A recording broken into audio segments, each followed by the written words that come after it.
NCAA Tournament in Albany with Pops. And I'm thinking in my head, I'm like, we're going to get home by like midnight, maybe. No, your boy went to sleep past 4:30 this morning. So welcome here to Wake Up Call. I needed one, and I get to be one for you. So happy to be here with you inside of the Cafe Cubal Studios. And of course, inside of MonPawsPopcorn.com's What's Poppin'. There is no better way to watch the tournament than having your popcorn and kettle corn ready. Like I said, if you get mad and you throw it at the television, it will break nothing. And when you're happy and you throw it up in the air, it'll break nothing. So your significant other will not be mad at you. And if you have a dog like mine, they'll be very happy if you throw this kettle corn because they love it. So make sure you get out and get yourself some Mon Paws, and you can get any one of their size tins and get get half price refills for the rest of your life. That's half price refills for the rest of your life. I did not say free. I strike that from the record. Half price refills for the rest of your life that you'll get at Mon Paz. Hour number one, we got DT and Murphy happening with you. Every other week, we bring in Brendan Murphy, and we will be speaking on the very slow, quiet, and dragging on NFL offseason. There's nothing going on. There's no big names. It's boring as hell. We'll talk about it. And then we'll get into the drive as we continue to bring you through the tournament with myself and Ross Turetsky driving you through as we've done for over a decade. And we will tell you where our brackets are at. And by the way, spoiler alert, Ross and I have 75% of our Final Four still alive. Dang you, Marquette, but that's okay. We'll talk about it. A lot of great stuff coming up. The Zags, how about that? So Murph and I will be talking NFL and NCAA Tournament. Ross and I will be driving you through the tournament as well. And we have a great morning that will wake you the heck up today. So we're happy to be here with you inside of these Cafe Cubal studios. Murph is with me for hour number one. What's up, Brendan? How we doing? Going on, DT, and based on your trip last night, I hope you got some of that Cafe Cubal coffee this morning.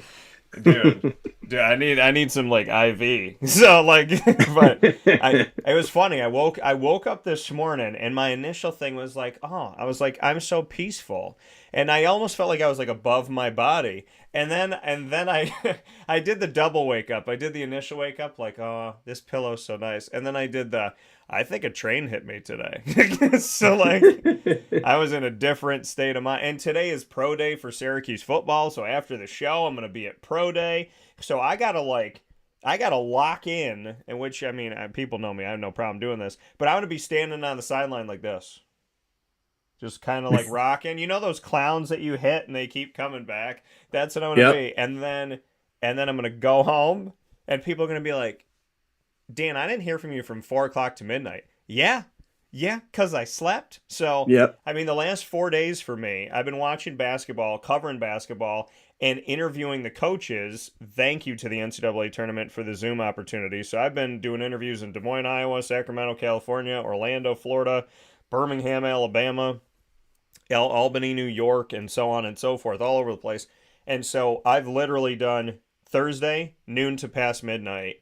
Friday, noon to past midnight, Saturday until 1 something, and then yesterday until 4:30 in the morning. So I'm Well, I happy think that you're definitely gonna need to get some coffee on the way to the dome, huh? I'm happy. Yeah, I'm happy that the tournament's given us a little bit. Normally, I don't like the break, but yeah, this time around, I like the break. I like a couple days to just kind of mellow out. So Mm-hmm. you're doing well, looking good, feeling good, body's good, arms good. Shoulders doing well. Yeah, Shoulders you doing well. Got PT a little bit later. awesome. So I go back to the doctor April 10th. Fingers crossed I get cleared to play golf that day. yeah, and Fingers that'll be crossed. awesome. And you know what? I'm gonna give you something here because, and I mean this. I totally mean this. You know, I don't say things unless I mean them because we haven't done this.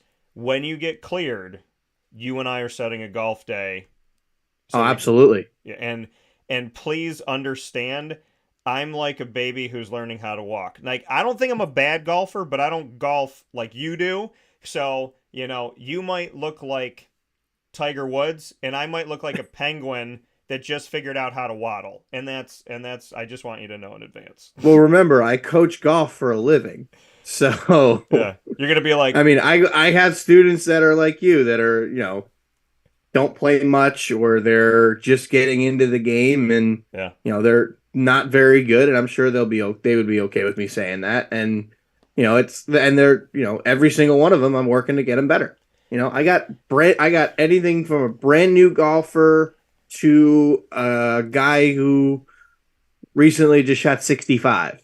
So I got brand new golfers all the way down to a scratch golfer. So a little bit of everything. So even if I'm on the golf course with you, we'll find something if we need to give you a little quick mini lesson on the course. Yeah, I mean, I know that I in no way, shape, or form am some genius at the craft of golf because I didn't play it. I haven't played it like you do, but I can say that I call myself the closer. So I'm the one that you bring in when you want to putt and you want to go home. Like that's me. I can close the gap for us. So I have the captain and crew stuff. I've had fun. I led to like 3 pars and a birdie.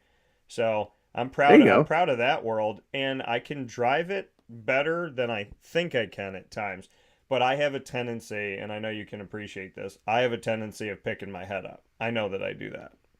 I want to see where the The ball crazy thing goes. is it's actually not as big a deal as you think. Okay. I mean, if you ever look at like Dustin Johnson, like older swings of him, Yeah. he'll literally get to impact and his head's not even looking at the ball.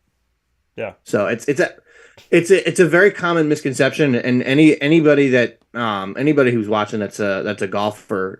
I mean, this is one real big piece of advice I can give you. The head is actually not as big a deal as you think, as long as it's not moving.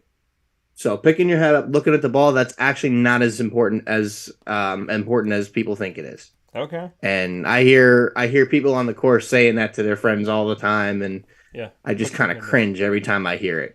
Yeah. Well, that's what I've always. I mean, been I told could go down a rabbit hole. I could go down a rabbit hole with this, but we can maybe save that for a day during the summer where we've got maybe a little bit of a lull in sports, and we could do a golf episode.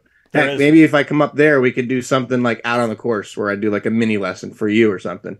Yeah. And record it. That'd be kind of cool. Yeah, we can call it Dan Learns to Walk. So it's we can have a good time with it. I'm okay with that. That's fine. So with that being said, we have we'll save that for another day because we have like a really, really boring off season to talk about. The NFL Oh yeah. Totally boring. Stupid boring, and there's nothing going on. I mean, it's just I'm waiting. I'm checking my fax machine. I'm looking for some Morse code to come through to let me know, like, is anything going to happen here? You're a Jets fan. Obviously, I'm being facetious. In 2023, I want to let people know 2 things. Sarcasm exists, and so does comedy. Get to know them both, or else stay in your rabbit hole. So with that being said, let's go into your Jets first and foremost. Nothing's going on, but I mean, let's talk about the nothing. Just the new sheriff in town unofficially. Yeah. I mean, a guy that Zach Wilson said, "Oh, I'm going to give him hell." Yeah, you're going to give Aaron Rodgers hell. That's a good way of looking at it. Yeah. But yeah, I mean, obviously we know it's not official yet. Yeah. It's not official to the 2 teams officially agree to a trade, but we all know that Aaron Rodgers admitted on the McAfee show on Wednesday that his intention is to play for the Jets. Yeah. So there is no doubt in my mind that this deal will get done. If the player flat out said it, and realistically the other option is retirement. Yeah. I'm not really all that worried because the Packers and the Jets, neither one of them really has any leverage. I mean, they kind of lost that once Rodgers went out and said he wants to play for the Jets. So there's no other teams involved. Yeah. So it's not like you have to worry about the Raiders jumping in. They just got Garoppolo. You don't have to worry about the Panthers jumping in. They just got the number 1 pick. The Dolphins are sticking with Tua. The Ravens have got Lamar. Well, they will have Lamar. Baker went to Tampa. Baker went to the Bucks. Yeah. Who's that guy down went to New Orleans. Who's that guy down in Jacksonville? I don't know. Is it Trayvon or Trevor something? I think it's Terry Lawrence. Oh yeah, there he is. Yes. It was funny. I was having a conversation with my barber the other day, and we were talking about. Actually, it wasn't my barber. It was one of the other barbers because he wasn't cutting anybody at the time. Yeah.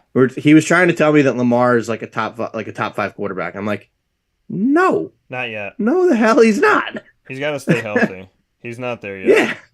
I know. I mean, and I was starting rattling off names: Mahomes, Yeah. Allen, Rodgers, Herbert, Lawrence. Who's the why am I drawing a blank here? Um, oh God, You said who Rodgers, was you I said thinking Lawrence, of? you said Allen, you said Herbert. Yep.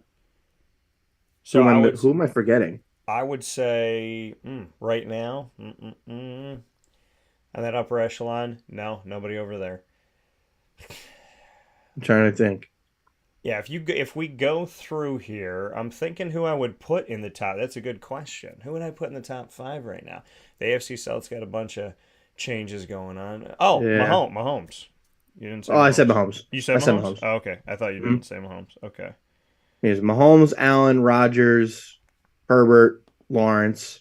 Yeah. I mean, you hit Mahomes, Allen, Rodgers, Herbert. You hit five. So, I think that's pretty much the top five. well, because I mean, and people could argue, and I'm not saying that to sugarcoat you as a Jags fan. I'm just flat out saying that because Trevor Lawrence is just that good. he is. He took a huge step forward last year. He is the reason they made the playoffs. Yeah. They do not make the playoffs without him. Mm-mm. If you flip flopped what the Jets and Jags had at quarterback, Yeah.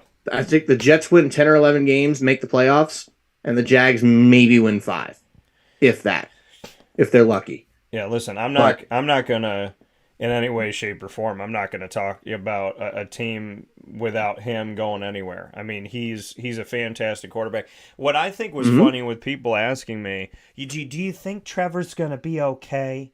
Do you think he's gonna find his way? And I was like, he was a rookie.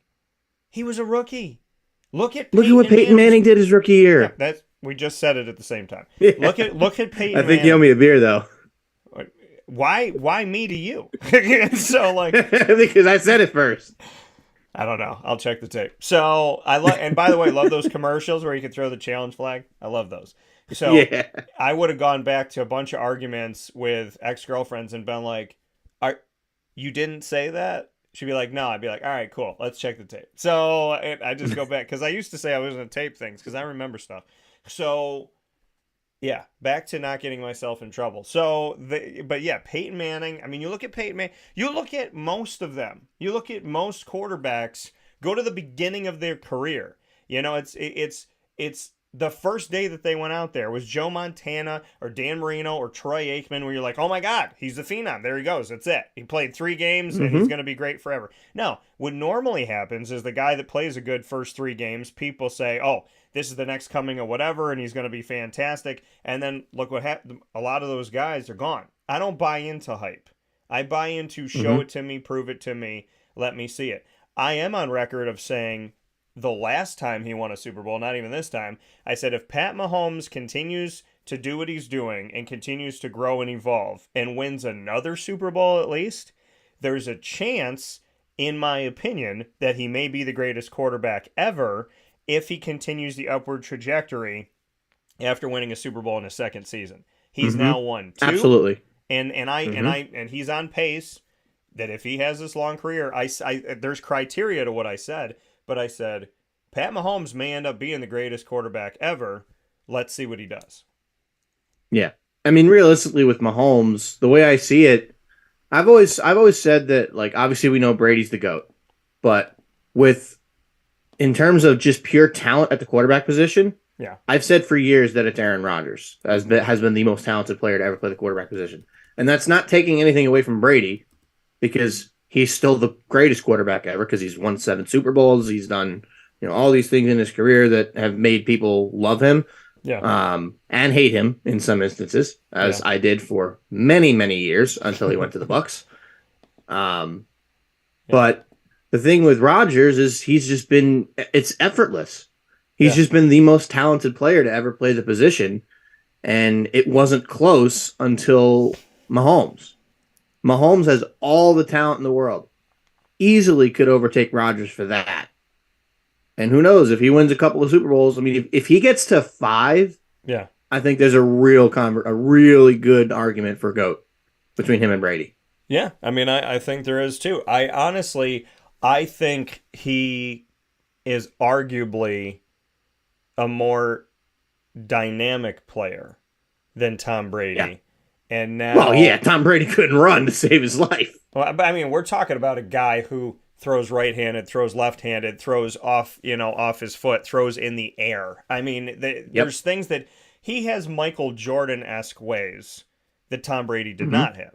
And I think that as far as entertainment factor, people would say Pat Mahomes because he's just different. But and I don't Look at know what if he did in the Super Bowl against the Bucks. yeah. They lost that game, but he was getting. I mean, he was getting tossed around like a rag doll, and he was still almost making ridiculous throws. He I remember he made that one throw where he eluded tackles and he should have had some insane loss. He should have had like a 15, Hmm. 20 yard loss and he was still on his feet. And you watched him and you say to yourself, okay, if this guy keeps winning Super Bowls and Andy Reid really does build a dynasty here in Kansas City, because if Andy Reid if he continues to win, if he keeps getting back to the Super Bowl and he starts winning these Super Bowls, then you have to put Andy Reid in that world where people always talk about the greatest of the greats and Bill Belichick Hmm. being the greatest. But when you mention all these guys and you mention dynasty and you talk about the old Cowboys and you talk about, remember what, there's a few teams in history where people can kind of go back and say, oh, the old Packers, remember the Niners, remember the Cowboys. Well, if you're talking about like dynasty, the Cowboys were set up that if they had Jimmy Johnson, they would have won a couple more. And they Hmm. would have been in a position where we're talking about the Cowboys winning five in a short period of time. Then you have Bill Belichick. If the Chiefs win five in whatever, 10 years or whatever it may be, then 10 or 15 years, then we're looking at this and saying to ourselves, okay, the Chiefs are a dynasty. They're not a dynasty yet. I think you have to have three or more to have that No, no, discussion, yeah, I'm with you on that. but they're on their I They're a mean, juggernaut. yeah. Let's we could say that. Well, and somebody said to me, they're like, I think it's funny, like season ends and they're like, okay, next year's Super Bowl, who is it? And I'm like, right now, it's Kansas City. I mean, I don't think anybody Other touches than that. Cincinnati. Oh, Joe Burrow. We forgot about Joe Burrow. Yes, Joe Burrow. How Yeah. could we forget about Joe Cool? Come I on. have no idea. Joe Burrow was insane. No, I think Justin Herbert. I've argued that I don't know if anybody throws a prettier ball in the NFL. And then Joe Burrow for what he's done with no offensive line. So you see that. Then you see Pat Mahomes. Then you see Aaron Rodgers. And I'm going to give him his flowers. He's so dramatic, but I'm going to give him his flowers. And I just don't like the drama. And you know that I texted you about it. I mean, I Hmm. make a lot of jokes on the show. I've told people if you wanted to know what his darkness retreat was like in the cabin, you can go see the movie Knock at the Cabin by M. Night Shyamalan, and that's a good, like, parallel to what he did. I've talked about so many things with Aaron Rodgers, and I said, I loved when he was at New Year's Eve and he was singing off key. And then he said it was because they didn't practice, and it was there. Oh, that was Mariah Carey. So, but there's so many moments where I'm like, dude, just shut up, stop. Like, what are you like? Why, Aaron? Just don't do that. Don't talk about your teammates publicly and say the guys don't know how to run routes. Like, let's play this game. You're a really good football player, but you're dramatic. And the thing that I find to be one of the most insane statements I've ever heard in my life is when Aaron Rodgers said, I think people forgot that I'm a Green Bay Packer. And I said, no, we didn't forget. You did.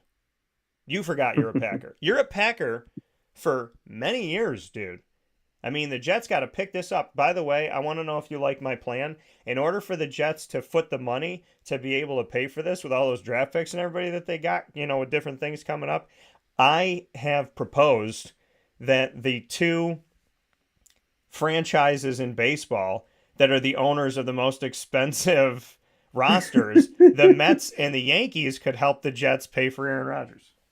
Well, it'd be nice if Steve Cohen would just buy the Jets too, because then it wouldn't matter with the money. Now, granted, salary cap Yeah. in the NFL, and there's also, I believe, a salary floor in the NFL, so you have to spend a certain amount of money, Yeah. and you can only spend so much money. But going back on Aaron Rodgers, I mean, yeah, we can tell he's been a little bit of a drama queen in the last couple of years. Yeah. Um, Yeah. But to be honest with you, I think part of it is the fact that he kind of wanted out of Green Bay. Each of the last 3 seasons, there's been rumblings of him wanting out. Yeah. Now we know for a fact that he does want out, and he wants to go to the Jets. When he said those words on the McAfee show, every Jets fan in America was jumping for joy, knowing that we're going to have arguably the most talented quarterback ever and a top 5 quarterback to ever play the game as our quarterback. And I don't care if it's for 1 year, 2 years, 5 years, whatever. Enjoy it while it lasts.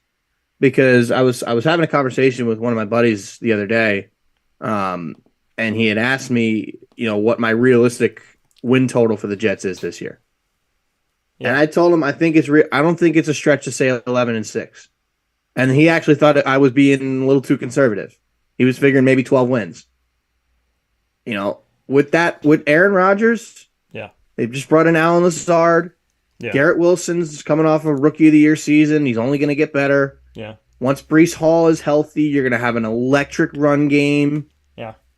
I mean, people forget about Breece Hall getting hurt. Yeah. Breece Hall was that offense. Yeah. He is the reason why Zach Wilson won 5 games. Nothing else. Yeah. So, when he comes back healthy, knock on wood, that team's going to be fun to watch. Think about this. I can easily see 11 or 10 or 11 wins, but they're also going to be playing a last place schedule. They still came in last in the division. Yeah. They're going to be playing all the last place teams. So they could be set up for a run like the Bengals made. I'm not saying they're going to the Super Bowl, but they could be set up for a run the Bengals made year 2 of Joe Burrow. They came in last place, healthy starting quarterback. Yeah. In our case, one of the greatest quarterbacks ever who was only a year removed from back-to-back MVPs, and you're playing a last-place schedule. Yeah. It's possible to win 12 or 13 games. I'm not saying it's going to happen. I still say about 11, but I wouldn't put it past them. Well, there's another way to lure Aaron Rodgers to the Jets, because remember, everybody, they play in New Jersey. So there is a way to lure him there. He has the personality and the track record to become the newest Real Housewife of New Jersey. So I think that could be good for him too. So, I mean, that's a good plug and a good opportunity. But so here's my question to you. It's unofficially official, and he's dramatic, and he changes his mind a lot. What would you do if, after bringing in Allen Lazard, letting Mike White go to Miami, all this stuff going on, what would you do if Aaron Rodgers literally held on to this all the way past the draft and didn't come? Or, okay, I'm going to give you 2 scenarios. What if he didn't come to the Jets after all this drama because he likes attention, allegedly? So what if he didn't come to the Jets? And then second thing, what if he did come to the Jets, but he waited way throughout the offseason? Well, clearly, I don't think it's him that's holding this whole thing up. And he even said that. So I don't necessarily think that second scenario can happen. Okay. Because I think the only thing that would hold it up is the Packers holding out for more. Yeah. But I don't know why they're trying to hold out for more, because there's no one else in this thing. Yeah. It is in their best interest to get rid of that money. So it's a lot of money that they have on the books with Rodgers. Well, my thing is, they're going to take a big cap hit this year, but I want picks though. I want if I'm them, I'm going to say, listen, he's under contract for 3 more years. You want him? You show me. You show me that money. Show me those picks. Show me. I want a first round this year. I want a first round next year. I want a second round. That's not going to happen. If I'm Joe Douglas, I'm sticking to my guns. I'm saying flat out. Who else are you going to trade him to? A first ain't happening.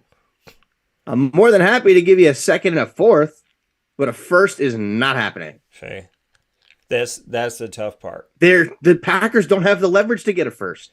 Well, and that's the tough part. But the other side of it is, I mean, I guess if it comes down to it, money-wise, I'd be like, hey, Jets, if you take if you don't want to give me a first rounder, but you take a giant lump sum of this contract and you help us out in this respect, or you take some of the dead cap, fine, whatever it may be, take Well, some of I that don't think money. they could take the dead cap. Oh, I no, don't they think can't. that's. I don't No, think. they can't I take don't the think dead they're cap. allowed to do that. But, I mean, take some of this.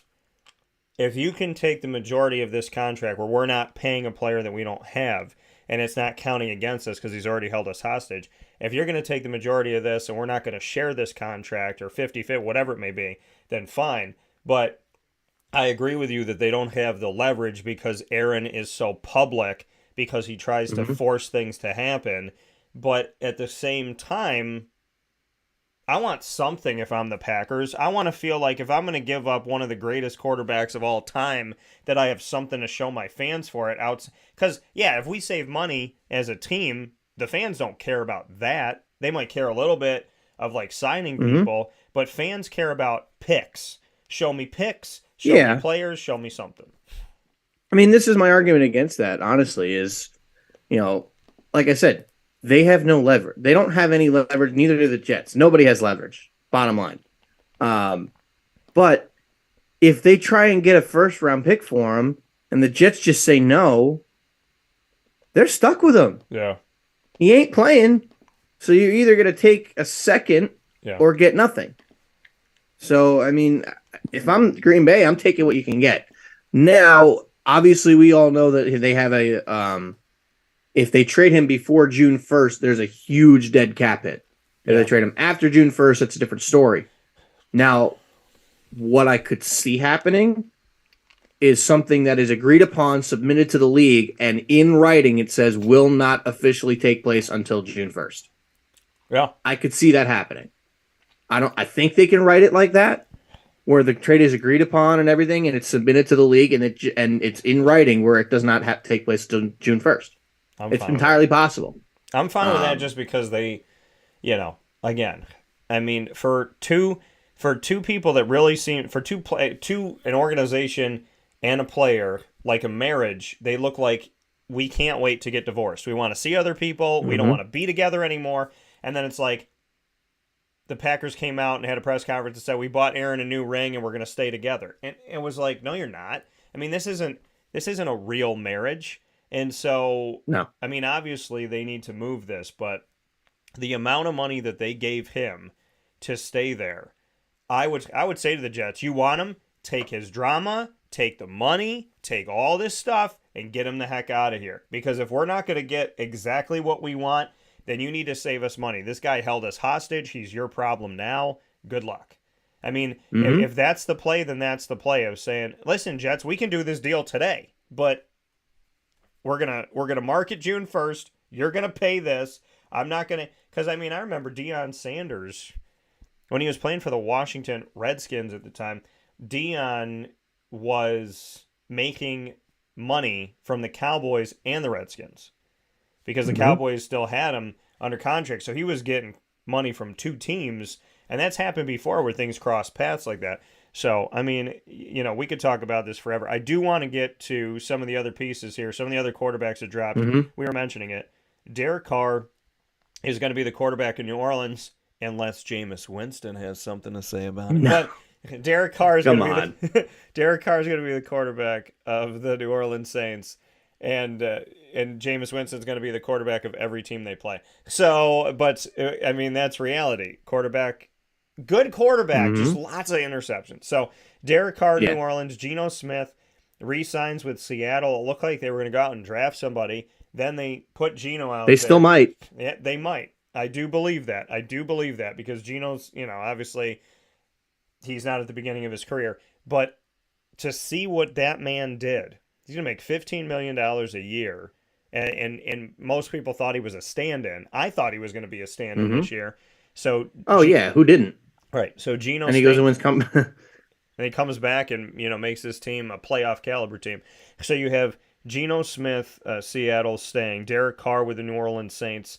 We have Daniel Jones who signed a 4-year extension to his contract. We have Tua where they exercised the 5th-year option on him. He's still under his rookie contract. So Tua Tagovailoa is going to stay in Miami.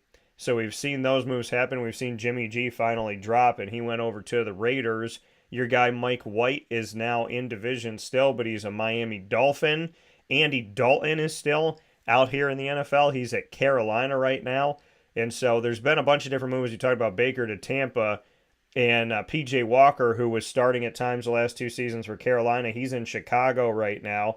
Tyler Huntley has been signed. They can at least sign one quarterback in Baltimore. So they have Tyler Huntley as they wait on Lamar Jackson. So a lot of these different moves have gone on, and it's led us to Marcus Mariota's now an Eagle and Gardner Minshew is a Colt. So which one of these stands out to you, or maybe one of the surprises or whatever you're thinking in the quarterback world?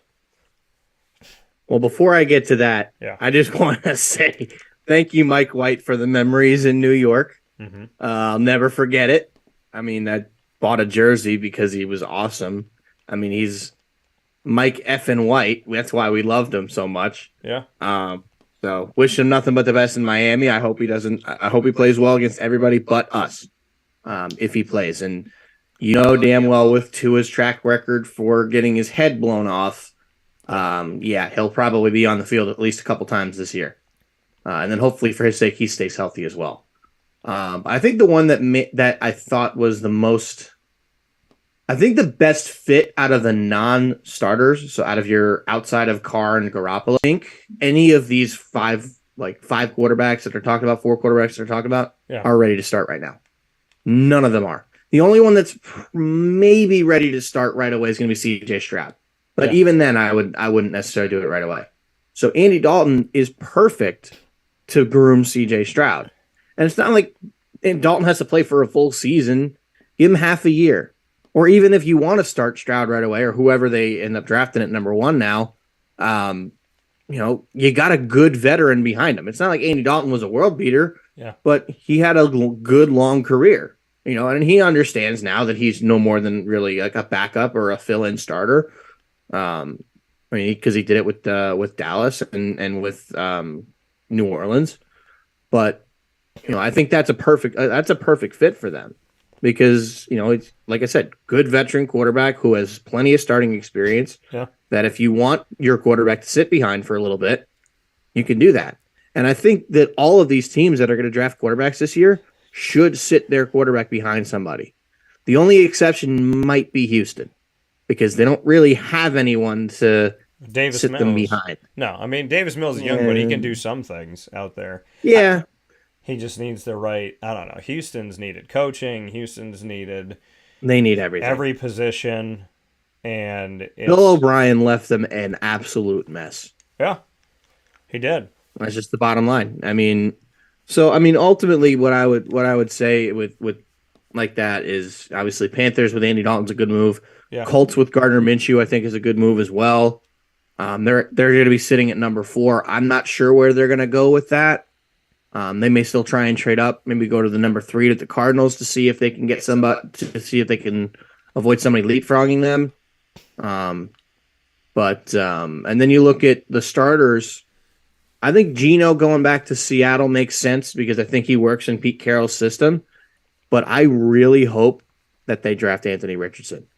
That is the perfect landing spot for Anthony Richardson because it would be a similar offense to what he ran at Florida. And Geno Smith is a similar quarterback, granted nowhere near the freakish athletic ability that Richardson has. But that's my that's my hope that he goes there.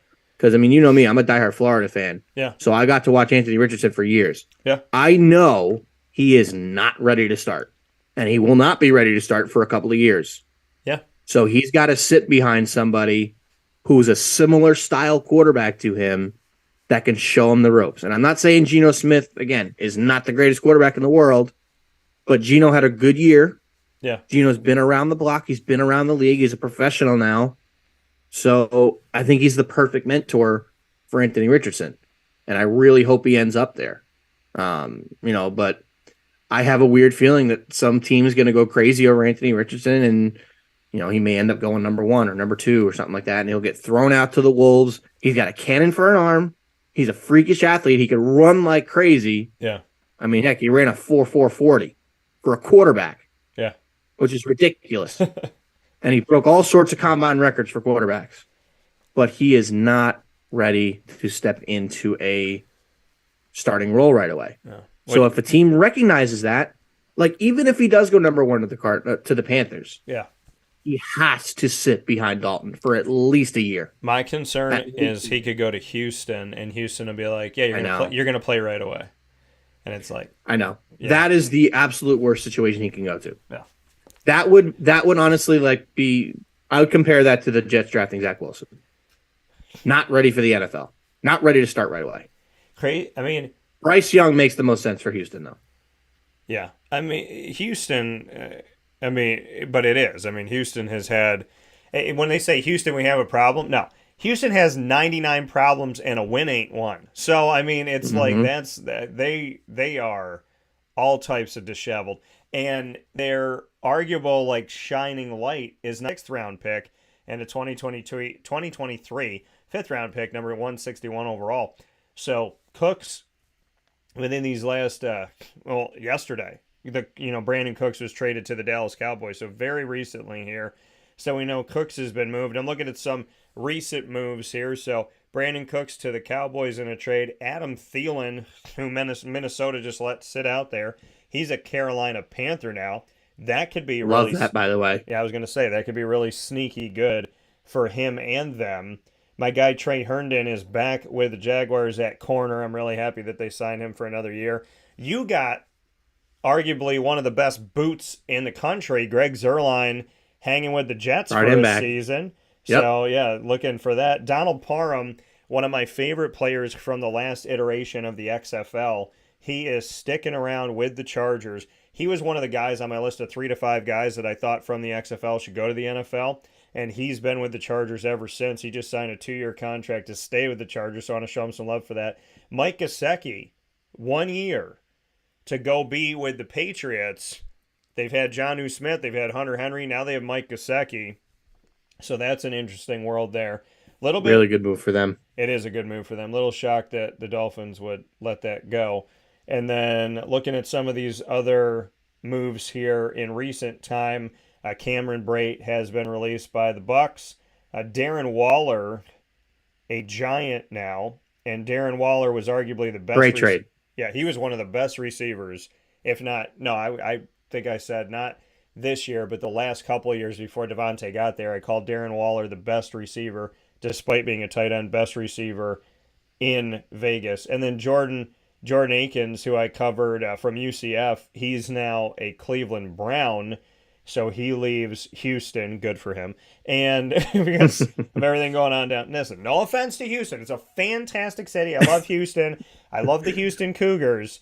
It's just, listen, number one. Dysfunctional organization. Yeah, it's an organization. I said 4 years. Houston did not win the AFC South because they were a great team. They won the AFC South because the AFC South, the other 3 teams were like, look at the kitty. That's why they won. It wasn't because they're fantastic. It's because they were the best of a ragtag group of not great players. So that's what happened. Yep. Jihad Ward, who was a Jaguar for a little while, he's now a Giant at defensive end. So I want to make mention of that. One of Jawan Taylor, in his rookie contract, no longer a Jaguar. He's now going to be blocking for Pat Mahomes in Kansas City. So God bless and thank you, Jawan, for all the interviews. I appreciate you, man. Really appreciate you. So a lot of good stuff here. I mean, a lot of moves that have gone on. This is shocking to me because he was one of my favorite Jaguars, and he went to the Steelers in a 2-year deal, and he's already been released after a year. Miles Jack is out there in the open right now at linebacker. He is no longer a Pittsburgh Steeler, and he is a former Jaguar. And also, speaking of former Jaguars, Leonard Fournette's sitting out there too. Yep. Any thoughts Yeah. on anything that I mentioned or didn't mention about what's going on in the offseason? Well, first of all, I love the Darren Waller trade for the Giants. Yeah. I mean, they still got Daniel Bellinger sitting behind him, but because we all know that Waller's last couple of years have been a little injury, has had some injuries. Will Jones, some weapons, man. I mean, he did well with really little to no weapons last year. I mean, he was rocking with Isaiah Hodgins.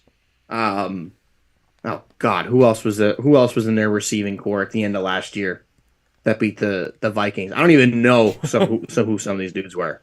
He was probably just grabbing randoms off the street, say, "Hey, you want to play wide receiver for the Giants? Hey, come on, Yeah. let's go. We'll teach you how to play." The Daniel Jones contract, I didn't talk about it in the last piece, but the Daniel Jones contract definitely surprised me. But let's be honest, who else were the Giants going to go to? So there's no way they could let him go. So they kind of had to give him what he wanted there. Yeah. But another one real quick I didn't mention before, Baker Mayfield to the Bucks. I hate that for only one reason. Yeah. I want Kyle Trask to start for that team. So do I. I really do. I'm happy you brought He that sat up. behind Brady for 2 years, learned from the greatest quarterback to ever play the game of football. I think he could be great. I really do. And he's a Florida guy. I love him. Yeah. I got a Florida and Bucks Kyle Trask jersey in my closet. Yeah. So I want him to be good. I really do. And I really hope Baker doesn't screw that up. No, I mean, I think But I agree with you. And when that move happened, when Baker went to the Bucks, my first reaction was, "What about Kyle?" So I mean, he's waited a couple years, like I thought he needed to, and you had Tom Brady teaching you. And I would like them to let him play the game and show what he could do. I would like to see him grow through training camp and see him grow through preseason and put him out there. Listen, I think Baker is a temporary Band-Aid. He only signed a year contract, and we know Baker Mayfield, yeah. okay? Sometimes he's Johnny Manziel 2.0. So it's not that 7-8 games into the season they don't turn around to Kyle Trask and say, "Hey, Kyle, just kidding. We're sorry. Our bad. He didn't work out. Can you play for us?" So, I mean, listen, Baker didn't really work where he's been. I mean, in Cleveland, he did some things, but he wasn't a playoff quarterback. And then he went to the Rams and resurrected a lot of things. But Baker's one of those guys where, he's been all right, but he's not consistently good. And I just feel like, the Bucks bring him in. But I look at the Bucks and I say to myself, okay, could they draft a quarterback, like another developmental guy? Could they bring somebody in later I on don't in the think draft? so. That could work for them too. I'm not sold that Baker is their guy, and I really hope that Kyle Trask gets the opportunity because you brought him in when you didn't necessarily need to, and you put him behind Brady, and you gave him a couple years to sit there and learn. So to me, I think that Trask would be the plan for the future. They just need to trust in him and give him an opportunity. But again, I wouldn't be surprised if they draft somebody else, like a third rounder, and then have the three of them together. Because remember, Baker was on a 4-quarterback team in Carolina, and he wasn't consistently out there. That team played all 4 of their guys, well, 3 of their guys, because Matt Corral was injured. Yeah, I mean, that's the thing. I mean, I'm hoping that they brought in Baker as somebody to kind of maybe spark some competition. Yeah. And maybe bring the best out of Kyle. Yeah. Maybe a decoy. I do ultimately think he gets the starting job. Yeah. And I really hope he runs away with it. Part of it is I do have him on my dynasty football team, and I am desperate for quarterbacks right now. Yeah. I've got Trevor Lawrence and Mac Jones on my roster, along with Mike White, Kyle Trask, and that's it. So I've got 2 first-round picks back to back. Yeah. I'm probably going to use one of them on a quarterback. Yeah. But I have no idea which one I would want. I don't think I want Richardson as much as that kills me. I think I kind of would want maybe CJ Stroud. But still, I think that's a good situation I think it's a good situation for Baker, honestly, because if he plays really well, he can earn the starting job. But if he doesn't, he'll be a good backup. But also, Trask was a backup for Brady for 2 years. Yeah. You remember the last 2 guys who were backups for Brady? One of them just got paid by the Raiders. Yeah. The other one was really good filling in for the Browns last year. Has he signed anywhere yet? I can't remember. The last one, being Brissett. Jacoby. Jacoby's been all over the place. I want to check the latest on I don't know if Jacoby. he's signed anywhere yet, but I think he's been he's. a journeyman, but he's been a decent Oh yeah, quarterback. yeah, he did. Yeah, he That's the did. last two guys that have backed up Brady. Jacoby did. I think I had mentioned this last week potentially. Maybe I didn't. I thought I mentioned it last week. Jacoby Brissett is a Commander now. That's right. That's right. I figured it. I thought it was somewhere on the East Coast, Yeah. but I mean, realistically, the last true backup that was in New England was Jimmy Garoppolo. Yeah. Jimmy Garoppolo, since leaving the Patriots, has been to a Super Bowl, Yeah. has done nothing but win in San Francisco. Yeah. Why they wanted to get rid of him all these years, I have no idea. He's not like a world beater, but he knows how to win football games. How many times has he saved their season? Every time. So Every time. Yeah. The year he was traded there, Yeah. I think they maybe had one win at the time they acquired him. He won like 7 or 8 in a row and almost got them to the playoffs. Brought you to the Super Bowl and tried to do it again. I mean, it's insane to me that it's like it's Old Faithful. You know, it's like that's why I wanted him on the Jets before Rodgers. Yeah. Well, I wanted him over Carr personally. I thought Jimmy was going to end up a Seattle Seahawk, but then Geno did what he did. So, I mean, honestly, everybody talks about Aaron Rodgers and Lamar Jackson, but let's be real about something. Two of the chess pieces to fall that I was excited about are Derek Carr and Jimmy Garoppolo. And with New Orleans and the Raiders and so many teams, I mean, there was this opportunity for a bunch of these teams, Carolina, to Cleveland, to get better. Because listen, Deshaun Watson, I know he's talented. I covered him in college. I get it, but he played a couple games this past year. Like let's see what he really looks like now. And again, it's Cleveland, so you know there's something to be said about an organization when they're consistently losing. They bring in talent, they lose, and to the point where they'll hire a coach, and I'm going, what? Like, what? Why? And listen, I'm never going to stand in somebody's way making money doing your thing. I'm happy for them. I looked at it and said, what is this? You know, I remember the Jaguars hadn't hired like a high profile guy since like Tom Coughlin. And so when they hired Urban Meyer, my exact quote from the beginning was, we have different morals and different value sets. Let me see how I feel about it. And then when he got let go, I said, well, obviously I was right that we have different morals and value sets and we're different people. So, I mean, it was the same thing. But, I mean, Doug Peterson, my first thought when he came in, the first video I watched of him walking in, I said, I was like, I feel warm. I feel like I'm going to like his personality. I like that. Like, I think it's going to be good. And he has been good. But the Browns have so many, they're like the Browns and the Texans are similar, which is ironic because Deshaun's played for both now. But they're both organizations where you feel like people are supposed to be putting in the coordinates to make sure something, like they're supposed to be putting in the coordinates to make sure the rover lands on Mars correctly, and instead they made a paper airplane and they're watching it fly around the office. That's what I feel like when I see Cleveland and Houston. So, you know, there's a lot of issues going on. But Derek Carr, Jimmy Garoppolo, Geno Smith, let's talk about the fact that there were other chess pieces to fall, good chess pieces to fall, that aren't named Aaron Rodgers and Lamar Jackson. And I put a poll out there, by the way, and I think fans are fed up. I asked them, would you like Lamar with the franchise tag and all that? Would you like him to stay in Baltimore and go somewhere else?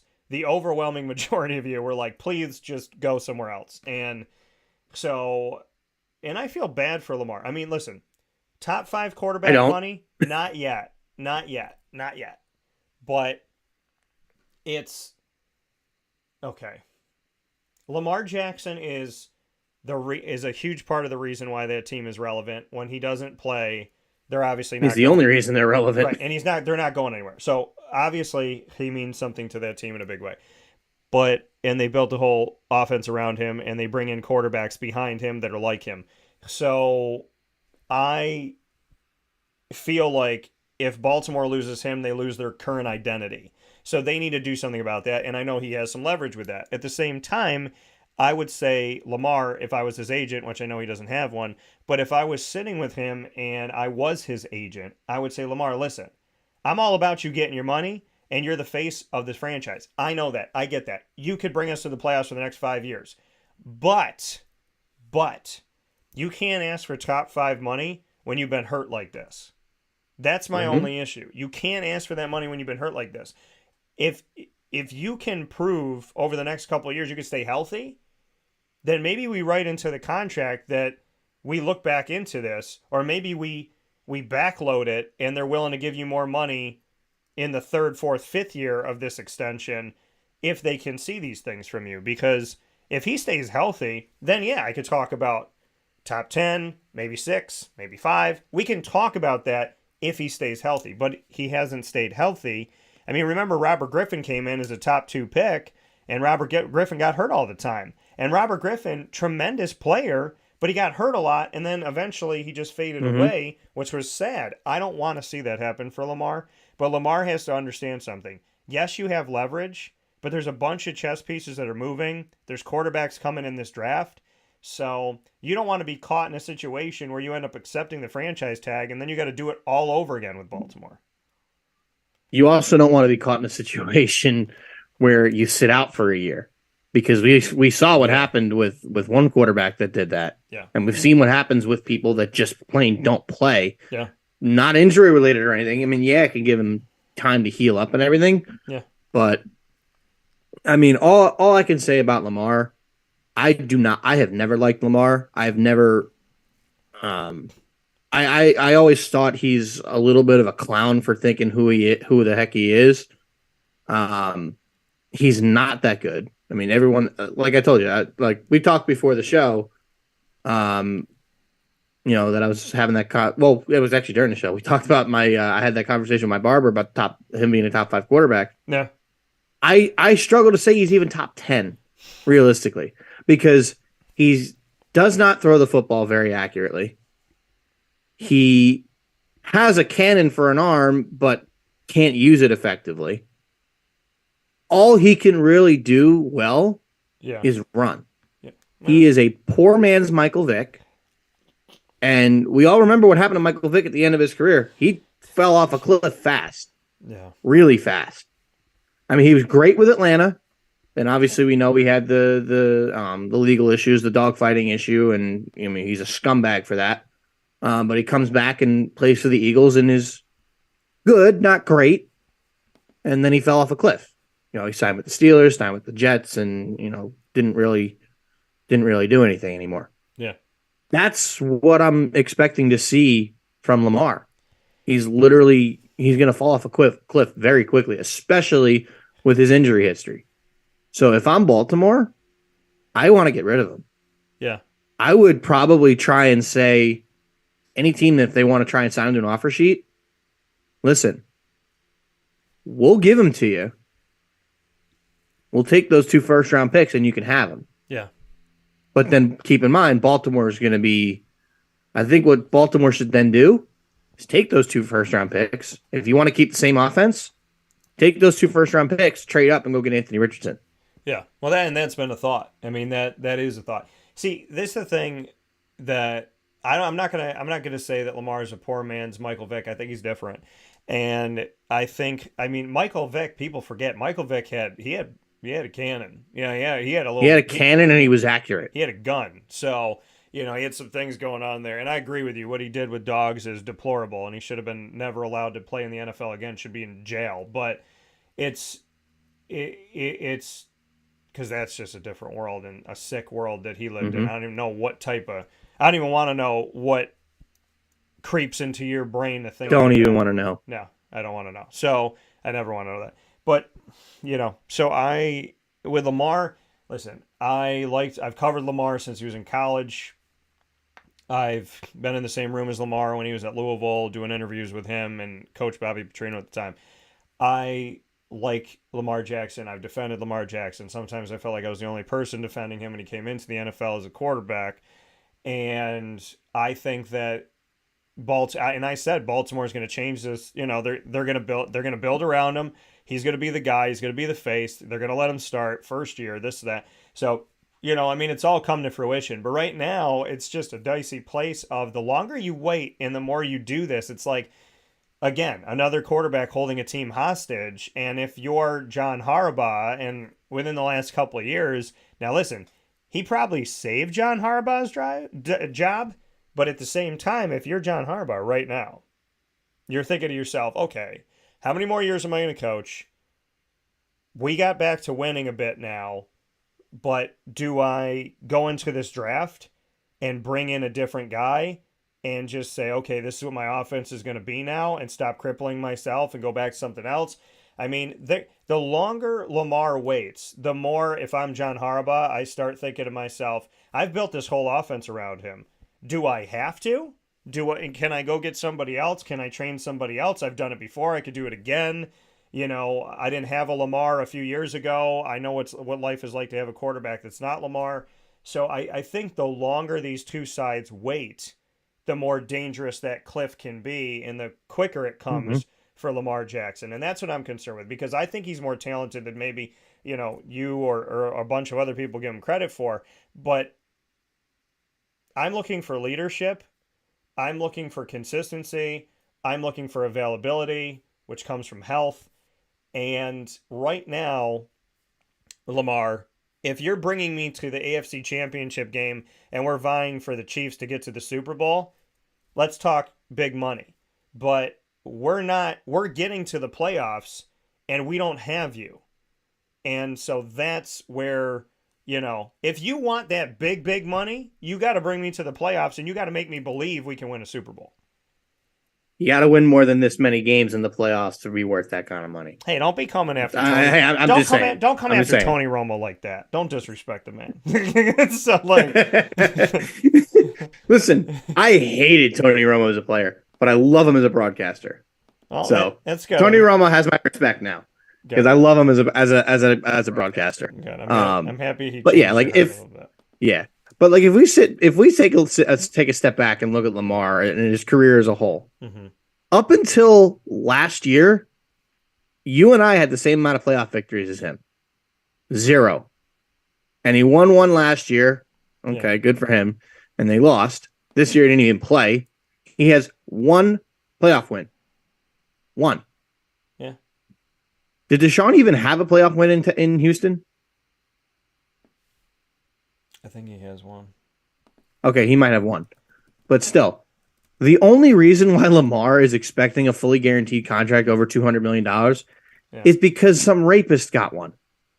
Which is... Yeah, I was right. He's 1 and 2 in the playoffs. Arguably worse than what Michael Vick did. But still, that's the reason. Yeah. And the Cleveland Browns are morons for giving him that contract. We're already seeing that contract is turning out to be terrible. Yeah. Because he was awful last year when he played. And I don't think he's going to get any better. Oh, and he barely played. Talent, yeah. Yeah. But he took a year. He basically didn't play for a year. Yeah. And he looked terrible when he did play. So, that's the only reason why Lamar wants this kind of money. The only reason. Because some guy that probably shouldn't have even been playing in the NFL anymore that got a slap on the wrist for something that was as heinous as what he did versus a guy like Calvin Ridley, who's coming back to play for the Jags this year, who got a year for betting a couple bucks on a game that he wasn't even involved in. I don't know where the NFL comes up with their punishments for this stuff. Yeah. But that just doesn't make sense to me. But as a whole, Watson shouldn't have gotten that money. Lamar does not deserve that money. You want to give him $200 million with 120 guaranteed? Sure. Yeah. Whatever. Yeah. But he does not deserve a fully guaranteed contract. No. Does not deserve it at all. And Deshaun Watson. But again, I mean, the Browns are, you can't base anything off the Browns. They are a horrible franchise. They have been a terrible franchise since their inception in '99. The Browns kept a winless... Reinception, I should say. They kept a winless coach. They kept 2 years. They literally rehired a winless coach. I mean, it's just... I don't know. He won one game in almost 3 years. They had a staff infection issue that was going on through there. So many things going on in Cleveland that aren't great. Final note here, as the drive's coming up with Ross Turetsky. Your thoughts on we'll shift gears to the NCAA tournament as Ross and I will be driving through it. Your thoughts? I was just looking at my bracket. There's a lot more red on it than I thought because I'm paying attention to the long game. And in the long game, I got three teams still alive in the Sweet 16 that I have in my final four. So on the long game, I'm all right. But people look at my bracket right now. Dan, there's a lot of red marks on it.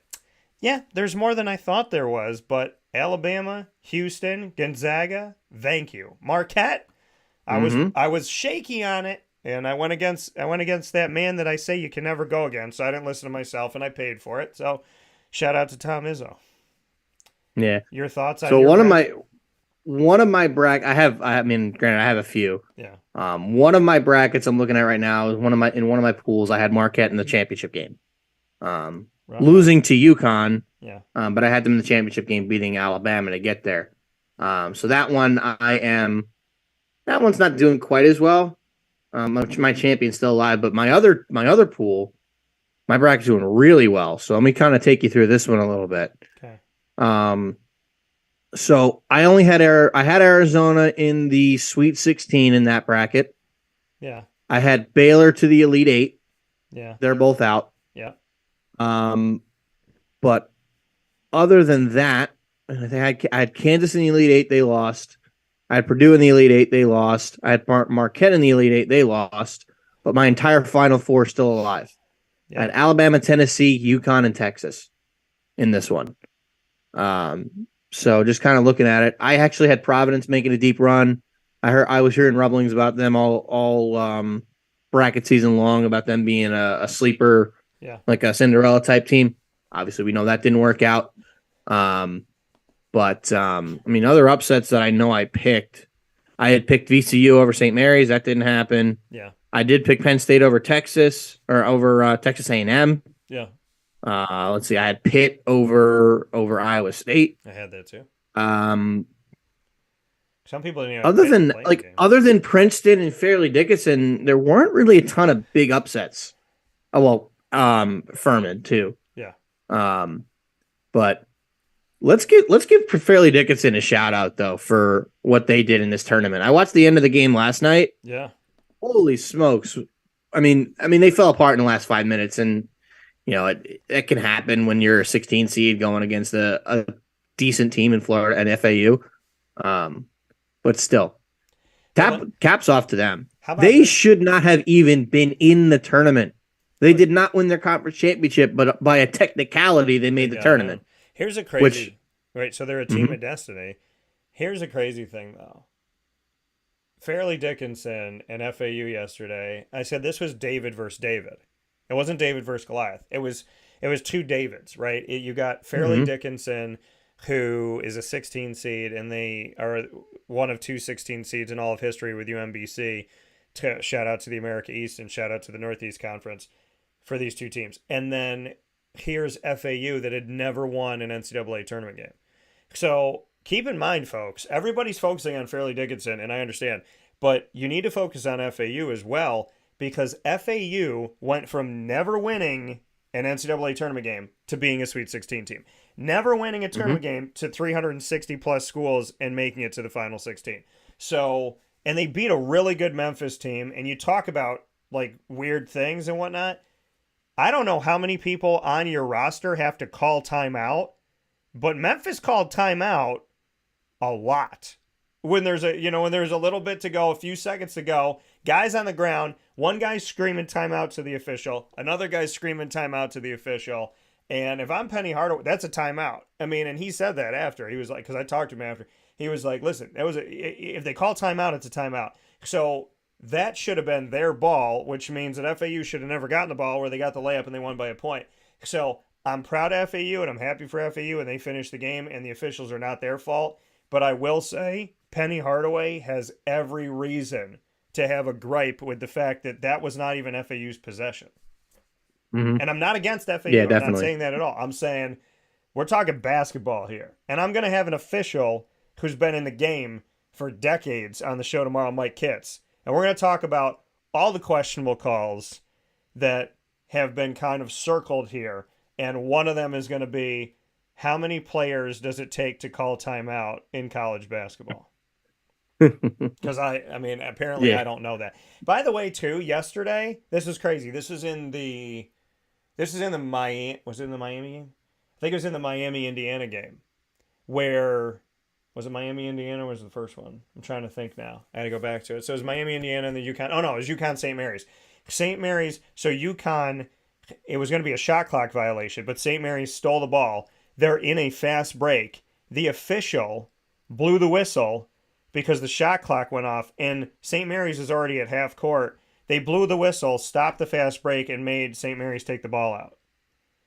And I was like, yeah, I'm pretty confident that that's not supposed to happen. Shot clock violation only stops play when the other team doesn't have clear possession of the ball. They were on a fast break, and the ref, they got to half court, and the ref blew the whistle and was like, bring it over here. And I was like, I looked at my dad, I'm like, unbelievable. so yeah. So there's been some questionable calls. We'll talk about them for sure. Any final note here, because Ross is going to be jumping on here in a second. Any final note that you have about your bracket?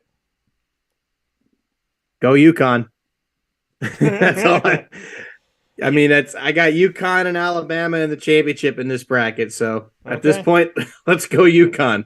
All right. That coming from Brendan Murphy here on DT and Murphy. We're with you every other week here on Wake Up Call with Dan Tortora. To start off the week, Murph, as always, I appreciate you. I hope that Aaron Rodgers makes his mind up at some point soon, but I'm happy you got Aaron Lazard, a former Jaguar. And as always, I appreciate everything you bring to the table, brother. So thank you for your time today. Of course. Thanks for having me as always. All right, take care. Coming from Brendan Murphy here on Wake Up Call with Dan Tortora, where sports meets that thing called life. Appreciate having Brendan on the show. Ross is coming up next. Dickinson in Pittsburgh, who gave us an amazing run, and we appreciate it. That's all coming up after this fast break on Wake Up Call with Dan Tortora inside of the Cafe Kubal Studios.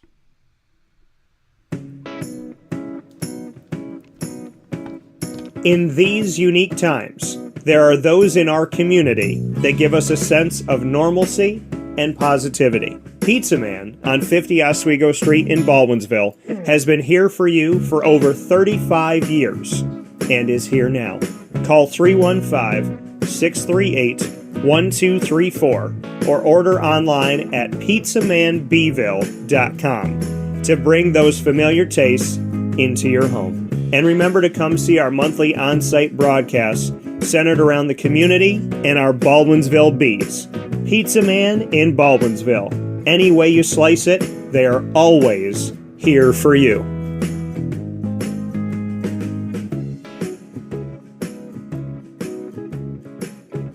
This is Jimmer Sikowski, owner-operator of Chick-fil-A Cicero, 7916 Brewerton Road in Cicero, right in front of the Home Depot.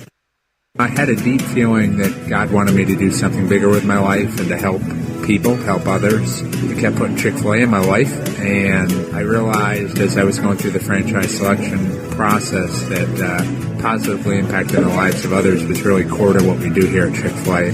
First of all, it starts with the food. The food is brought in fresh daily. We bring in local produce. We prepare to order in the kitchen. We hand bread our chicken. We hand spin our milkshakes. It's great food. It doesn't taste like fast food.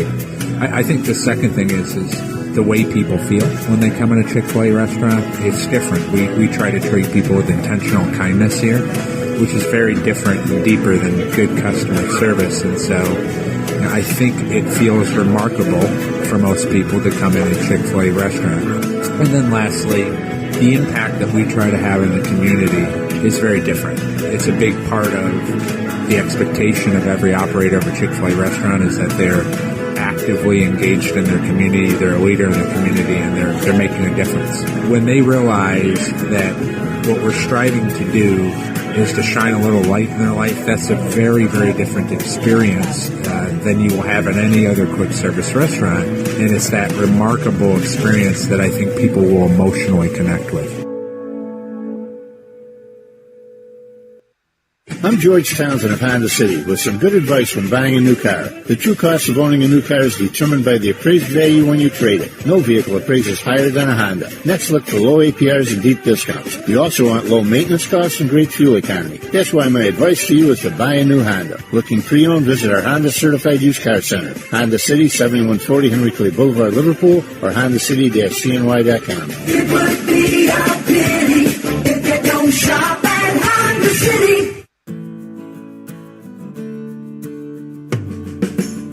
corporate purpose at Chick-fil-A is to glorify God by being faithful stewards of all that's entrusted to us and to positively influence all those who come in contact with Chick-fil-A. And what became increasingly clear from our success in Cicero is that people love Chick-fil-A. And also I think we recognized that, we had a great opportunity to grow the brand and grow our platform. I felt incredibly grateful when I was selected to be a Chick-fil-A operator.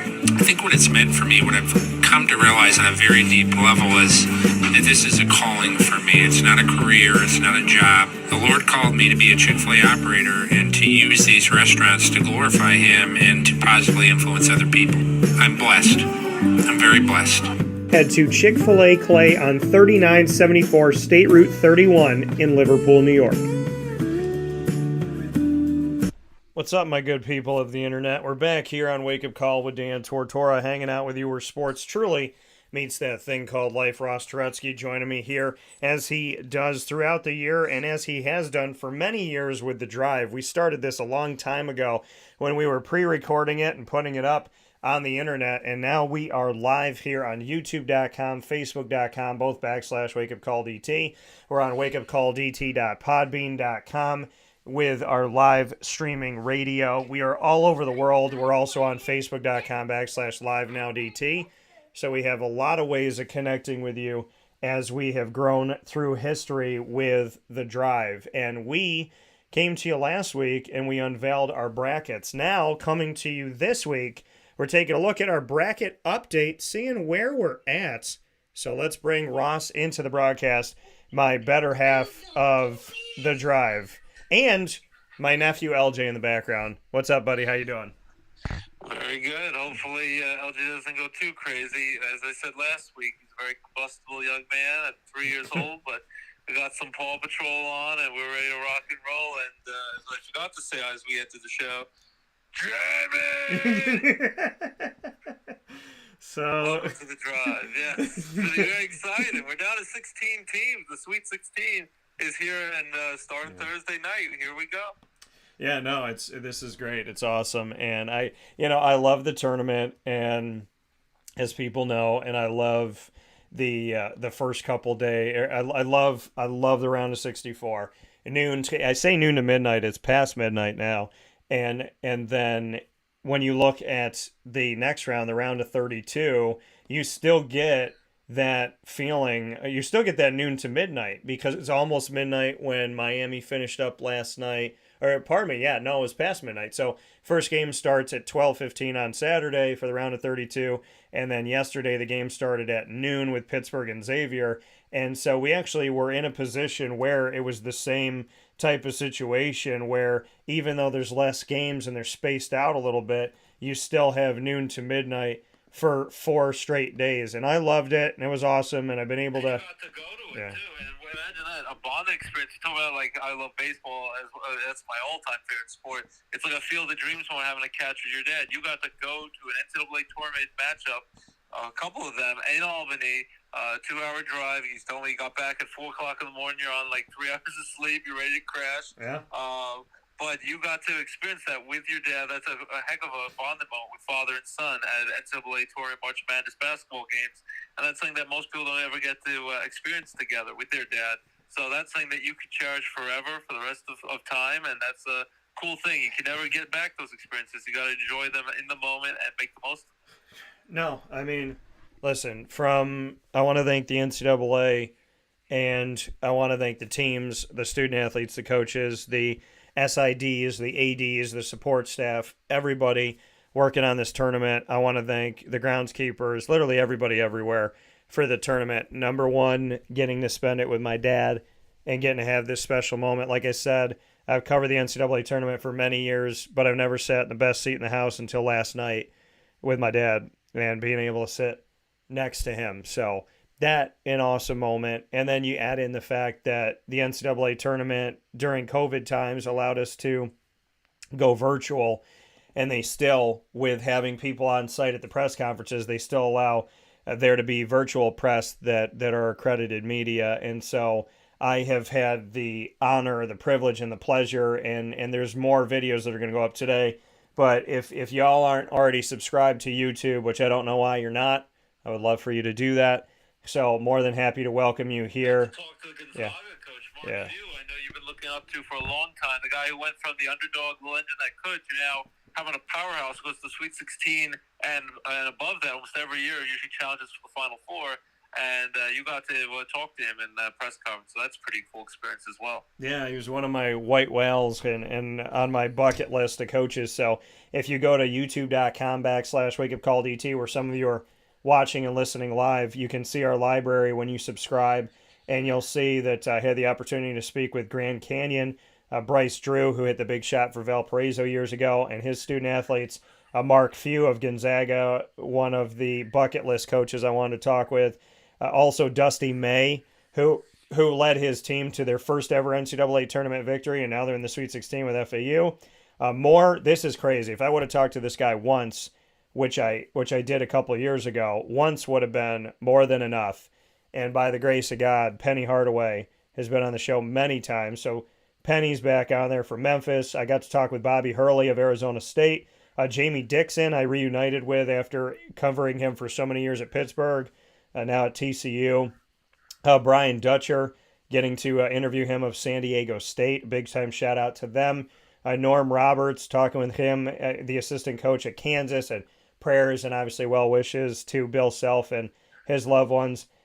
John Shire and I are starting to build a relationship, I'd like to think, here with Duke. He's back on the show. I said it to this coach from Alabama. I said, you made it and your team made it to the Sweet 16, but your shirt didn't. Eric Musselman, got to interview him from Alabama, and also got to interview the Princeton Tigers head coach Mitch Henderson, the Missouri Tigers head coach Dennis Gates, who in our Q&A asked for an expansion to the NCAA tournament, and another guy who's been on my radar for many years that I got to talk with back from his time at Tennessee, now at Auburn, Bruce Pearl. Also, him and I had... So if you go on to youtube.com/wakeupcalldt, all of those teams are represented on there right now, which is insane. So I want to thank the NCAA for the fact that I can continue to, have a pulse around the world and around the country. And at the same time, I want to thank the NCAA and I want to thank Albany, the city of Albany, and the MVP Arena for the fantastic time that I got to have with my dad. So a lot of great stuff, a lot of awesome moments. Can't be more thankful. And that leads us into one of my favorite moments that I've had for many, many years, and that is the opportunity to be here with Ross Turetsky and talk with you all around the country and the world about the NCAA tournament. This is one of my greatest honors and pleasures. He is my brother, and doing the drive, there's no better person to do this with, and no better co-host to be a part of this. I know last show he said, the Robin to the Batman, and I said, no, the Batman to the Batman. So very happy to have Ross on the show. And now that the Flash is going to run through time, we can have a Batman to a Batman, because we're going to be all over the place, and we're at least going to get two Batmen in this. So happy to have Ross here. So Ross, let's start in the South bracket and get your thought as the drive continues with you and myself speaking on the road. So, being here on the road to the Sweet 16. So, this has been an awesome moment. There's been a lot of wonderful times, a lot of one shining moments that we're going to be seeing here coming up in a couple weeks, but I don't want to rush that because I love this tournament so very much. So would love to get your thoughts on where we currently are in the grand scheme of things. And I'm going to put it up on the screen here, and your South bracket and the teams that made it. We know that there's a group of teams that have advanced here in the South bracket. We know some teams that have not. So we know that Alabama has advanced, as we now have the opportunity to speak on each of the brackets having their own Final Four. So we know that Alabama has advanced. We know that San Diego State has advanced here, as well as seeing Creighton advance. Shout out to Ross for taking the chance on Creighton. So we know that Creighton has advanced, and we know at the bottom of this bracket Princeton has advanced. So I'd love to get your thoughts on the Final Four of the South bracket. Yeah, it's pretty wild. Who would have thought? Well, you had the upset warning for Virginia. We all know from a few years ago that the only time a number 1 seed had ever got knocked off by a 16 seed was when Virginia got knocked off. The following year, they redeemed themselves, won a national title. Well, this year, as we know, we'll talk about that later in the East bracket. That has duplicated itself with Purdue, who was also on upset watch. But we warned you because they're like, unless you have a kid who goes to Furman, how would you even know to pick them, unless you're friends and family with them, over Virginia? And Virginia almost was able to survive, but they made a questionable, very costly turnover late in that game from one of their star players who very uncharacteristically made that mistake. And then Furman with that amazing upset, 13 seed over a 4 seed, so that was a shocker. So then you had Virginia get knocked off, and then Furman playing San Diego State pretty hard, but San Diego State was able to knock them off. So now you're going to have San Diego State playing Alabama. We expected Alabama to be here. They won their 1-16 matchup, and then they were able to win their matchup, against Maryland the other day.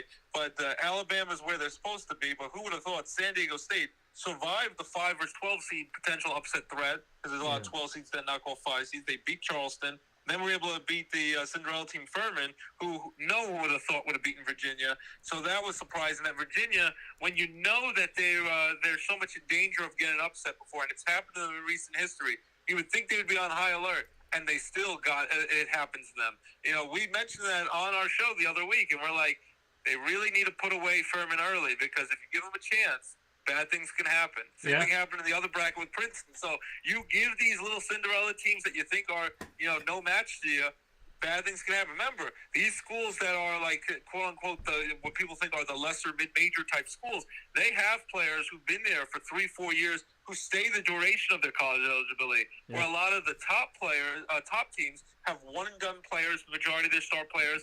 They don't have really any chemistry. They have no cohesion together because they're so quick to move on to the NBA and to the pros, that these little schools have a chance, if they could stay close, to knock you off in a one-and-done single elimination tournament, because it's like the football model, any given Sunday. If you played them 10 times, 9 to 10 times, Virginia probably beats Furman. This 10th time, that's all they needed, and Furman had the window open a crack, and they slammed through it, and they were able to knock off Virginia. So you have that amazing upset. And then, Creighton Blue Jays. I just thought Creighton was ripe to make a run here. They knocked off NC State, 6 versus 11 seed in first round. And then Baylor got past the first round. Baylor was a 3 seed against 6 seed Creighton. You're like, the Blue Jays are going to have a tough time with Baylor. I had a feeling Creighton is a tough team this tournament. They were going to go on a run, just like they do in their conference tournament, just like they do in NCAA tournaments in recent years. And they were able to knock off Baylor. Now Creighton's going. And then, of course, you have the ultimate Princeton, a 2 seed Arizona Wildcats, getting knocked off by the Princeton Tigers, 15 seed. Amazing upset. An Ivy League school, which usually is always, you're lucky you get the automatic bid as an Ivy League school, usually one and done. They knock off Arizona, and they don't just rest on their laurels. They then win their second round matchup convincingly, get to the Sweet 16. And I'd say, as much as Creighton is on a great run and Creighton's favored to win this game, they are dangerous, Princeton. I would not be shocked at all if Princeton Tigers, they're playing with house money, that they believe they can beat anyone. They believe they can easily beat Creighton. It's going to be a tough matchup. It's going to be quite a showdown. But I'd give Princeton every heck of a chance to give Creighton everything they can handle and more. And I wouldn't be shocked if Princeton shocks the world and gets to the Elite Eight. Princeton is on an amazing run. They're a fundamentally sound team, and they right now they believe they can beat anyone, and that makes them dangerous. No matter if you're a top seed, any seed in this tournament, they believe they can knock you out. And in a one-and-done tournament like this, it very easily can happen. So congrats to Princeton, an Ivy League school that's mostly known for academics and how amazing they are, and all the great scholars who've gone there, who've done such big things in politics and all around the world. Little do they know, Princeton has also, become a little sports juggernaut with their amazing run in the tournament. So Creighton versus Princeton in the Sweet 16 is going to be exciting on Friday night at 9 o'clock. And then at 6:30 on Friday, a little earlier, Alabama versus San Diego State. Those are going to be heck of a matchups. If I had to make my pick right now, though, I would go with Alabama over San Diego State. Alabama better not take San Diego State too lightly. And I give Creighton a slight advantage over Princeton. But I think that's going to be like a 3-point game, and Princeton is going to be very dangerous for Creighton. So watch out for that. But if I had to pick, I would still go with Alabama and Creighton, like my original Elite Eight, surviving Sweet 16, and Alabama getting out of that South bracket. But who would have thought Princeton would be here? Who would have thought San Diego State would be here? And who would have thought Furman would have knocked off Virginia? Even though, as you said, you didn't necessarily call Furman would definitely win. But you definitely said Virginia better be on high alert. And as we saw, they needed to be on high alert, and so did Arizona. And the Cinderella teams, they were able to get it done. Yeah, listen, I talked about that, like Ross brought up when we were unveiling our brackets. I said Furman is ripe for this. And I meant that, because I said if Virginia starts off slow, if they're sluggish at all, if they're still reeling from the loss that they had to Duke in the ACC tournament, which I was there for, and it was an awful game for Virginia, then, this team could be in a bad situation. I said that. I also said, if people remember, that I thought of all the 15 seeds, I was most concerned about Vermont going up against Marquette. And the second one that I said was Princeton going into their game against Arizona. I said, watch out for Princeton. So, these are two that I may have not put on the line, but I put out the warning. And so, here we are looking at this and seeing where things currently stand right now.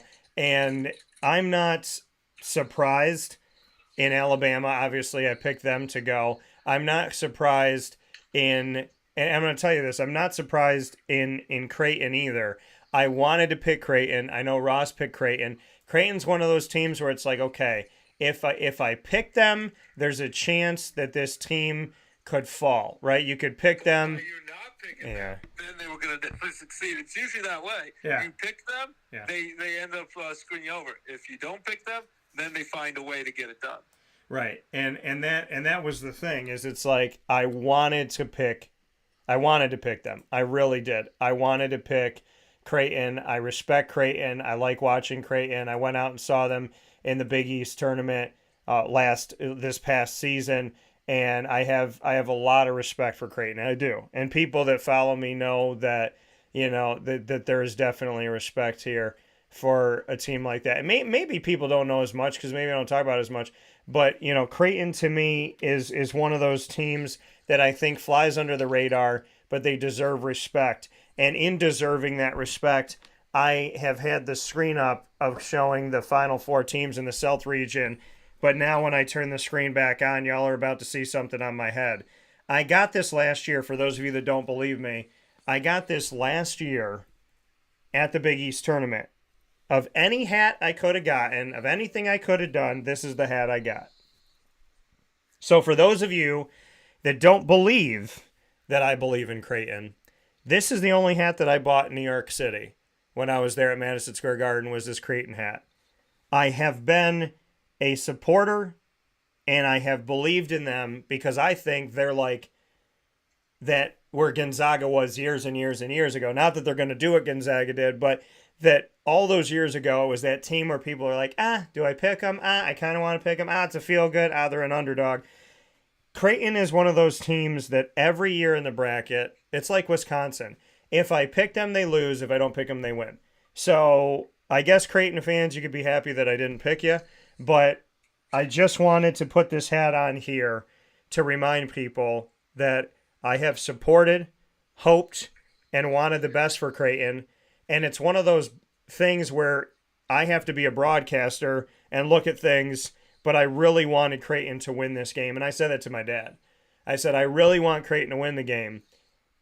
It's hard for me to pick them because I feel like when I pick them, it doesn't necessarily always work out. But I'm so happy for the Blue Jays. So I'm proud to wear this hat today. I'm proud to be wrong today, which is why I'm wearing this hat. And I appreciate you so much. And I will continue to wear this hat throughout the day, because you deserve the support, you deserve the love, you deserve the recognition. So please understand, it wasn't because I didn't wanna. And I'm happy that Ross did. Ross was right about this, and I was not right about it.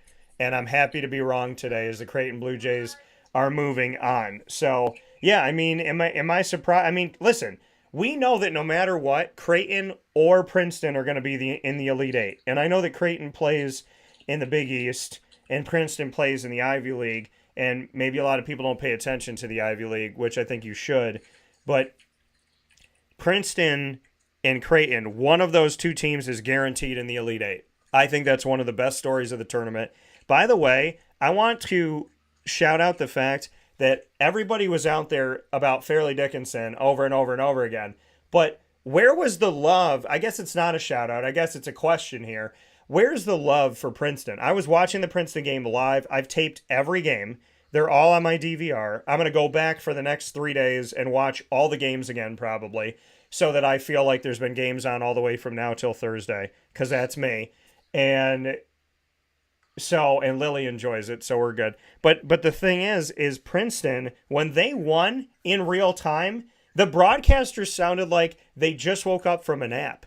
I'm hearing all the stuff on Fairleigh Dickinson. Princeton wins, and it's like, oh, and Princeton is moving on. Like they were supposed to. Like they were Alabama. And there was no, like, fanfare. I don't feel like the coach got the love. I don't feel like the team got the love. I didn't get the one shining moment for Princeton. I got the one shining moment for Fairleigh Dickinson, but I didn't feel it for Princeton. So I want to shout out Princeton University. I want to shout out the Ivy League. I want to shout out the fact that I was in the airport coming home from Greensboro in the ACC tournament on Selection Sunday when Princeton had to come back against Yale to win the Ivy League tournament just to get in.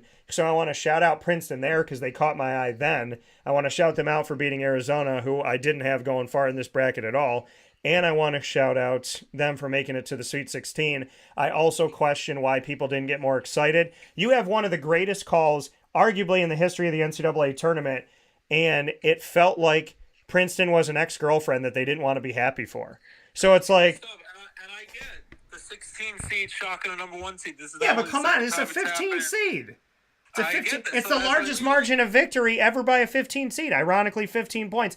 I just felt like Fairleigh Dickinson got a ton of fanfare, which they deserved, and then Princeton deserved the same amount of it, and Princeton got the Tigers are moving on. And I was like... It was like the hangover after you wake up on New Year's Day. People are so excited about that number 1 seed knocking off the 16 seed knocking off a 1 seed. I think people kind of don't even know how to react, but I'm like, they deserve all their props they can get. A 15 seed, an Ivy League school where if you don't win your conference, you're not going to the tournament. So they barely were able to find a way to knock off you to get to the March Madness big dance. And then for what they were able to do and win convincingly against an Arizona team that both of us didn't really believe in. We're like, they seem like kind of like a soft team, Arizona. I think they're ranked a little too high at number 2. But I was not willing to go with Princeton in that game. I was rooting for Princeton, as I said last time. I want to watch chaos. I want to watch the world burn when it comes to the tournament. I want to see all the upsets because that's what makes this tournament so exciting. The March Madness, the buzzer beaters. As you said back in the day with Bryce Drew, Valparaiso, the buzzer beater 3-pointers. That's what you want to see. The glass slipper, the Cinderella teams, the George Masons of the world from back in the day, the VCUs from back in the day. So this was an amazing upset. They deserve all the credit in the world. Fairleigh Dickinson is an amazing story. That's incredible that now we have 2 16 seeds that have knocked off a number 1 seed, which had never happened. Now it's happened twice in 5 years. And it's crazy. And it's crazy to think of some of the major upsets coming from small New Jersey schools. You have Princeton this year. You have Fairleigh Dickinson this year. And then last year you had St. Peter's, a school from New Jersey. And these little tiny New Jersey underdog schools that I always root for the little guy, the Rudy, the Rocky, or have been able to knock off these amazing top seeds. And as you said now either Creighton or Princeton, 2 schools that very few people believed in, are in the Sweet 16. One of them is going to the Elite 8.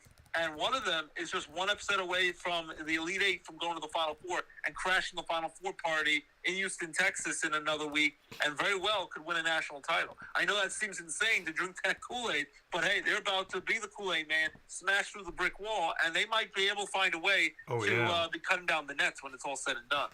Yeah, and I mean, you look at this too, and we're going to get into the Midwest bracket, that's why it's up here right now. But I do want to make a note of something here, folks. For those of you that don't know what a paladin is, because that's Furman, a paladin by definition is any of the 12 peers of Charlemagne's court, of whom the court palatine paladin was the chief. So I want to let y'all know that. By the way, there's also a rapper named Charlemagne. So I do want to make a note of that. So the paladins, Charlemagne, it's all here this morning. I just wanted to share it because I felt the need to. But I'm so happy for Princeton. They deserve the flowers. Creighton deserves the flowers. Alabama deserves the flowers. And, of course, San Diego State deserves the flowers. Big shout out to San Diego State. They have done more than I thought they were going to do this year. Again, so proud of them. Happy for them. Very happy to interview their coach, Brian Dutcher. So thank you for your time. And San Diego State's connection to Syracuse is the fact that they played on an aircraft carrier, which is really cool. So next up is the Midwest bracket. This is where I have Ross and I both have the team that we picked to win it all. Houston is moving on here. So Houston continues to go forward. They're into the Sweet 16. As of last night with my dad in Albany, we know that Miami, another team that I've covered for pretty much a decade now with head coach Jim Larinaga, they have moved on. Miami going to back-to-back Sweet 16s in the nation's NCAA Division I men's basketball tournament. Then we have Xavier moving forward and a fantastic game from Pitt. Really happy for Pitt. I picked them to win the play-in game, and I picked them to win the game over Iowa State. And Texas is moving on as well. So we have here, we have some, I guess Xavier would be the team that maybe some people didn't pick, but we have the 1 seed, the 2 seed, the 3 seed, and the 5 seed. So this bracket looking more like what people anticipated based on seeding. We have Houston, Miami, Xavier, Texas. What do you think about this one, buddy? My bracket actually in this Midwest region, I don't want to toot my own too much, is exactly where it is. Houston versus Miami, Xavier versus Texas. That's exactly what I had on my bracket. So this one I actually got right. I picked an upset that was wrong. I'll be the first minute. I picked Kent State to knock off Indiana. That didn't happen in round 1. But Miami was able to knock off Drake from Degrassi fame, the glorious rapper. Miami knocked off them, the 5 or 12 seed. Indiana survived Kent State, but Miami last night, as you saw, got to knock off Indiana, win convincingly. Houston was able, even though they've had some injuries, they were able to circle the wagons and find a way to win their second-round matchup against Auburn. So they got that done. And then Xavier, I've always have confidence in them as another school like Creighton. A lot of people have doubts about Creighton, Marquette, Xavier, just dangerous teams who make these long runs a lot of times in the tournament. And I was very excited as you picked Pitt, who won their first 4 game against Mississippi State, then knocked off Iowa State in an 11 versus 6 seed matchup in round 1. Xavier, though, was able to knock off Pitt, but Pitt gave them a tough run. You have to give a lot of credit to the Pitt's coaching staff, their players. They really played hard, and they had a lot of banged-up players and injuries, and they overcame a lot of that. But Xavier was a little too tough to beat. And then I got to also cheer on my We Are Penn State. As I helped cover Penn State Screen Athletics, one of the satellite schools in Electric City, but this is in Happy Valley, Penn State.